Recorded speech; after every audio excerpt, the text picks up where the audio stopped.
यहाँ नहीं ठहरे मुफ्ती साहब, हट जाइए आप लोग, पीछे जाइए। ए भाई, अपने लीडर को जो आगे नहीं करता वो कौन? अब चलिए, हटिए आप।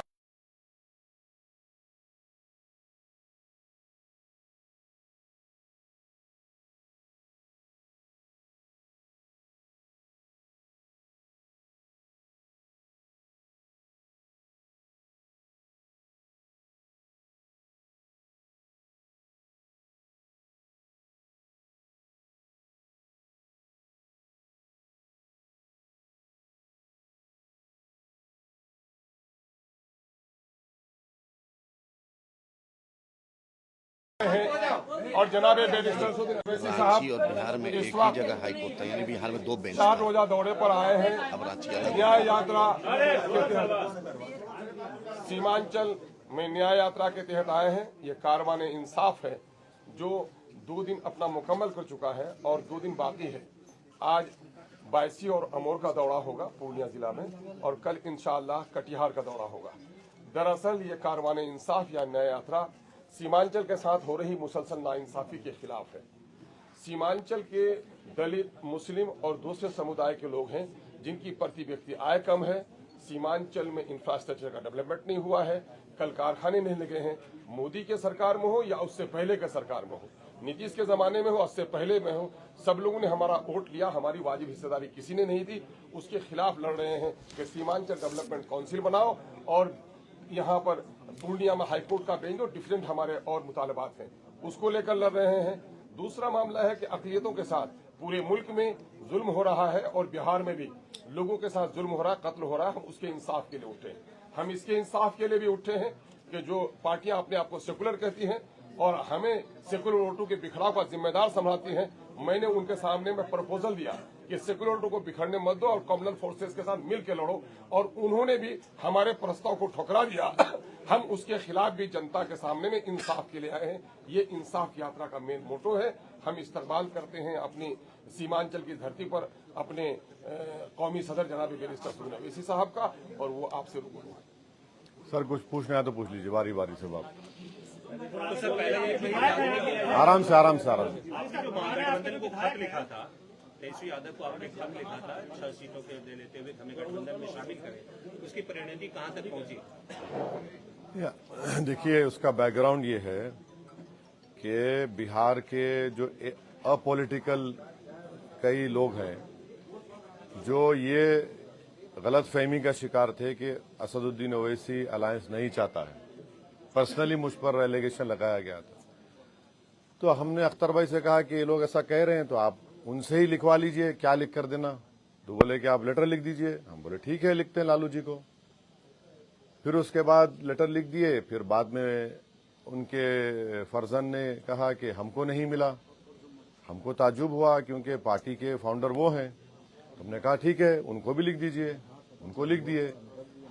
तो ये तो मैसेज जा चुका है कि जो हम पे इल्जाम लगाते थे कि हम अलायंस नहीं चाहते या बातचीत नहीं करते, तो हमने कर दिया है। अब इनके ऊपर है मुनस्सिर, वो अपनी पार्टी का फैसला वो लेंगे, हम अपनी पार्टी का फैसला हम लेंगे। क्या कारण सर आपके बहादुरगंज में आपने कहा एक के बाद ऐसा नहीं होगा। आपका एक बयान आया था कि जो हाथ दोस्ती के लिए बढ़ सकते हैं वो गेरवा का बीच हो सकता है। हाँ, तो बिल्कुल, जब दोस्ती का हाथ अख्तर उल ईमान ने आगे बढ़ाया है, अगर आप उसको कमजोरी की निशानी समझेंगे तो हमको तो हम पॉलिटिकल पार्टी है, चुनाव लड़ना पड़ेगा। जब चुनाव लड़ेंगे तो जीतने के लिए लड़ेंगे। हर पार्टी जीतने के लिए लड़ती है ना, दोस्ताना मुकाबला तो नहीं होता। तो मुकाबला होगा, जमहूरियत है, तो हम तो जीतने के लिए मुकाबला करेंगे। क्या कारण लग रहा है आपके मोहब्बत को कबूल नहीं कर रहे थे तेजस्वी? अरे भाई देखिए, मोहब्बत जो होती है ना, वो नौजवान लड़के लड़की में पिक्चरों में अच्छा लगता है। सियासत में एक तरफा मोहब्बत नहीं हो सकती है, तो नहीं होगी, होगी तो होगी। पुराने आपके जो विधायक हैं अगर घर वापसी करना चाहेंगे तो क्या उनका स्वागत करेंगे? हाँ, पुराने जो विधायक आपके जो चले गए कि वापसी करना चाहेंगे तो उस पर क्या करना है? आपको किसी ने बातचीत की क्या घर वापसी के लिए? नहीं, आपसे बातचीत की तो बता दीजिए हमारे अध्यक्ष जी को। होता है सर कभी यहाँ हाँ, नहीं, अगर आपको बताया गया कि घर वापसी करना चाह रहे हैं, तौबा करना चाह रहे हैं, तो बता दीजिए, अख्तर भाई सोच लेंगे। ये जो पूछ चुके दोबारा मत पूछिए। सीमांचल के एरिया में बिहार के अंदर चुनाव लड़ेंगे? अब देखिए, जब लिस्ट आएगी तो इंशाल्लाह आपको पता चल जाएगा। चुनाव तो लड़ेंगे। सचिन पायलट का एक मिनट। हाँ, सचिन पायलट का बयान आया है कि असदुद्दीन अवैसी को गठबंधन में लेना चाहिए, इसको आप कैसे देख रहे हैं? देखिए, जनाब सचिन पायलट साहब ने बात कही है तो हम उनका शुक्रिया अदा करते हैं, मगर वो कितना इन्फ्लुएंशियल हैं, कितना कर सकेंगे नहीं मालूम। मगर आप तमाम की इत्तला के लिए, जब वाइस प्रेसिडेंट ऑफ इंडिया का इलेक्शन हो रहा था, मेरा तो एक ही वोट था। किसको वोट दिया हमने जाकर जस्टिस सुदर्शन रेड्डी साहब को वोट दिया। उस वक्त क्या हो गए हम? दूध के धुले हो गए। जब सर अलायंस नहीं होगा, कहा था कि जो हमारे सामने आएगा वो नाम हो जाएगा, फिर और होगा। हाँ, बहादुरगंज में वहीं से सजील इमाम लड़ रहा है, तो क्या इसी में वो सजील इमाम भी शामिल होंगे? चुनाव है, इलेक्शन है। इलेक्शन में आप जीतने के लिए लड़ते हैं, और जो आप तोड़ मोड़ कर पेश करना चाह रहे हैं, बराए मेहरबानी दिल्ली जाकर बैठिए घर में अपने। हम किस पस मंजर में बोले वो देखिए। क्या बोले हम? जो हमारी पार्टी से भाग गया, किसके पास भागा वो देख लीजिए। सर ओवैसी साहब अब अकेले चुनाव सीमांचल में लड़ेंगे या अलायंस के साथ? अभी तो बहुत कुछ होना बाकी है, अभी खेल बाकी है। सर ऑपरेशन सिंदूर के बाद आपने भारत का प्रतिनिधित्व विश्व में किया जी, लेकिन अभी ये जो क्रिकेट चल रहा है इसमें पाकिस्तान को एक जो है has been given a long rope for their propaganda. दिखाते हैं साइन। हमने पार्लियामेंट में खड़े होकर भारत सरकार ऑपरेशन सिंदूर के डिबेट में हमने जहां पर हमारी फौज की कामयाबी पर मुबारकबाद दी, हमने भारत सरकार मोदी सरकार से कहा कि मत खेलिए क्रिकेट मैच। इसमें ठहरिए, क्यों मत खेलिए?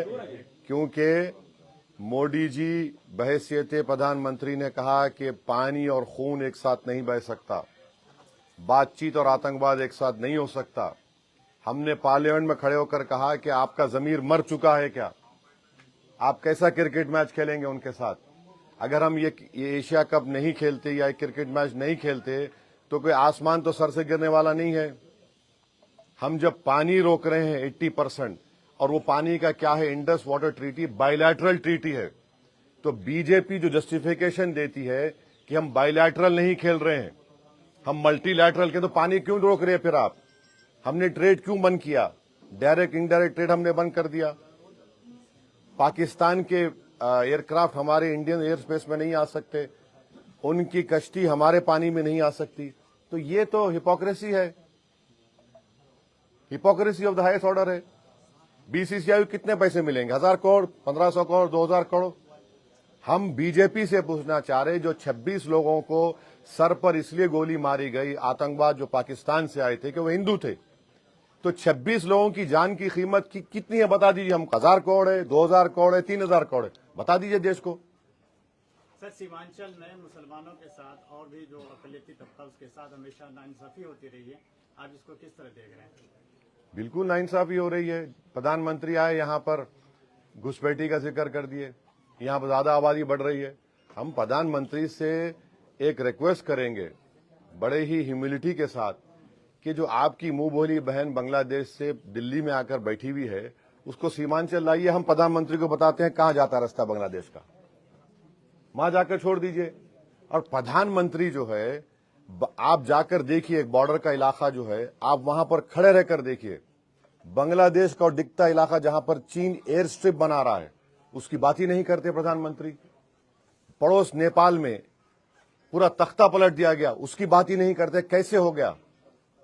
हमारे पड़ोस में 2 रिवॉल्यूशंस आ गए, हमको पता ही नहीं है, मगर प्रधानमंत्री को लगता है कि यहां पर सीमांचल में घुसपैठी आ रहे हैं। 65 लाख नाम इलेक्शन कमीशन में जो भी रीजन था निकाल दिए, कौन सा घुसपैठी निकला उसे बताओ। तो ये सीमांचल की जनता को बदनाम करने की एक साजिश है, हम इसका कंडेम करते हैं। और सीमांचल की जनता ये जो तोहमत लगाई जा रही है उसका जवाब इस चुनाव में देगी बीजेपी के खिलाफ। असद साहब कल काकोरी यानी लखनऊ में जो है, अभी आप बिहार की बात करिए, अभी चल आप खत्म कर भाई। आखिरी 2 सवाल है, आखिरी 2 सवाल अब जाने हमको। हाँ, अब आप पूछ चुके, आप पूछ चुके हैं, दोबारा मत पूछिए। हाँ, आइलम मोहब्बत की जगह पे एक आइलम महादेव संगठन, हिंदू संगठन बनाया है, हाँ, क्या कहेंगे? बहुत अच्छा है। आपका नाम क्या है सर? स्मिथ। हाँ, स्मिथ नाम हुआ। आई लव स्मिथ में करूंगा। इसमें कौन सा एंटी नेशनल बात है? इसमें कौन सा वायलेंस का प्रमोशन का बात है? जब लफ्ज लव आ रहा है तो उसमें आपको तकलीफ क्यों हो रही है? इसका मतलब आप लव के खिलाफ हैं, आप मोहब्बत को मानते ही नहीं है। वो मुगल आजम का एक गाना था, जिंदाबाद जिंदाबाद मोहब्बत जिंदाबाद, दोबारा प्ले करना पड़ेगा इन लोगों के लिए। देखिए एक बात प्लीज समझिए, आर्टिकल 25 संविधान में क्या, फ्रीडम ऑफ रिलीजन। अगर मैं जिसमें मुझे मोहब्बत है, और मुसलमान उस वक्त तक मुसलमान नहीं होता जब तक कि वो प्रॉफिट मोहम्मद को अल्लाह का आखिरी नबी रसूल ना माने, और उस वक्त तक उसका ईमान मुकम्मल नहीं होता जब तक कि वो दुनिया में तमाम चीजें ज्यादा प्रॉफिट मोहम्मद को चाहे। ये संघ परिवार और आरएसएस बीजेपी के लोग कभी सोच भी रहे हैं कि भारत में 18-19 करोड़ मुसलमान रहते हैं, जो सब कॉन्टिनेंट हो या एशिया में सबसे ज्यादा यहां पर रहते हैं। आप क्या मैसेज दे रहे हैं दुनिया को? क्यों ऐसा कर रहे हैं भारत के बारे में आप लोग? अरे सोचो थोड़ी देर के लिए। लव की बात हो रही है, और उत्तर प्रदेश में एडीजीपी साहब कह रहे हैं कि नहीं, हमारे सरकार ने कहा कि नया पोस्टर नहीं लगेगा। Happy birthday prime minister allowed होगा, happy birthday chief minister allowed होगा। तो फिर आप एक कानून बना दीजिए कि इस देश में कोई लव की बात करेगा ही नहीं, तो पहले हॉलीवुड बैठ जाएगा। क्या होगा? कहां जाएंगे हम? अरे मोहब्बत की बात हो रही है, मेरा फेथ है, आपका फेथ है, आपका फेथ है। भारत की खूबसूरती यही तो है कि भारत हर मजहब को मानने वालों को मानता है, जो नहीं मानता खुदा को उसको ही मानता है भारत। तो ये तो अजीब है कि ये लव के खिलाफ है ये लोग। हाँ बिल्कुल होगा, बिल्कुल होगा, फिक्र मुतमईन रहिए। अभी हो गया, आप दूसरों को। हाँ हाँ, जेएनजी को लेके जो ये जो पॉलिटिकल मूवमेंट एक तरह से बनाया जा रहा है, क्या आप इसको फेवर करते हैं? अरे इनको बोल दीजिए कि बिहार में 59% खुद इनका एडवर्टाइजमेंट कहता है। 58% वोटर बिहार में 25 साल से कम उम्र का है। उनको बोलिए, इनको इनके बारे में हिम्मत है, बोलो। चाहे मोदी जी बोले, नीतीश कुमार बोले कि जनरेशन जी हमको ऐसा कर रहा है, तो फिर बिहार में 58% वोटर 25 साल से कम उम्र का है। तो ये बिहार के जो जनरेशन जी के जिसका वोट 58% है पॉपुलेशन में, उनको सोचना चाहिए कि तुम्हारे ख्वाबों को पूरा करना नहीं चाह रहे। हाँ, आए तो वो बताएं कितने घुसपैठी आपने रोके थे। बीएसएफ आपके पास है, आप होम मिनिस्टर हैं 11 साल से। अगर यहां पर डेमोग्राफिक चेंज हो रहा है, आप क्या कर रहे थे उसके लिए? ये तो आपकी नाकामी का आप सबूत दे रहे हैं। और वो जो बांग्लादेश से भागकर आकर बैठी है, बराए मेहरबानी उसको सीमांचल को ला लें। वो खुद बॉर्डर का रास्ता हम दिखा देते, हमारे जाके छोड़ दें उसको पहले बाहर करें। आप वो क्यों रही है दिल्ली में? लास्ट सवाल हम पूछेंगे सर। नहीं, आप फर्स्ट पूछ लीजिए। नहीं। हाँ, बराबर होना चाहिए। आर्टिकल 370, हमने तो प्राइवेट मेंबर्स बिल डाला था पार्लियामेंट में। वो अगर आएगा तो सीमांचल का डेवलपमेंट क्या प्रायोरिटी क्या होगी, वो काउंसिल डिसाइड करेगा। क्या यहां पर आपका मखना का क्या रेट मिल रहा है बताइए? यहां पर मकाई का मामला क्या रेट मिल रहा है बताइए? एम्स क्यों नहीं आता यहां पर? गाया में जो इंडस्ट्रियल पॉलिसी यहां पर क्यों नहीं आती? एक बेंच खोलिए हाईकोर्ट का यहां पर। अरे एक बिल्कुल नहीं है, अहमदाबाद की हो गई। अब ये बताइए कि एएमयू का एक छोटा सा दो कोर्सेज का, उसको भी आप बंद करना चाहते हैं। पानी आता है, जमीन कट जाती है। हम खुद चश्मदीद गवाह हैं, हम देख चुके हैं। अख्तर भाई से हम जाके रिलीफ बांटे थे एक बार। पुल नहीं है, पुल बनता है तो नदी में धंस जाता है। ये इश्यूज है सीमांचल के। चलिए, thank you sir, thank you. नहीं बस थैंक यू।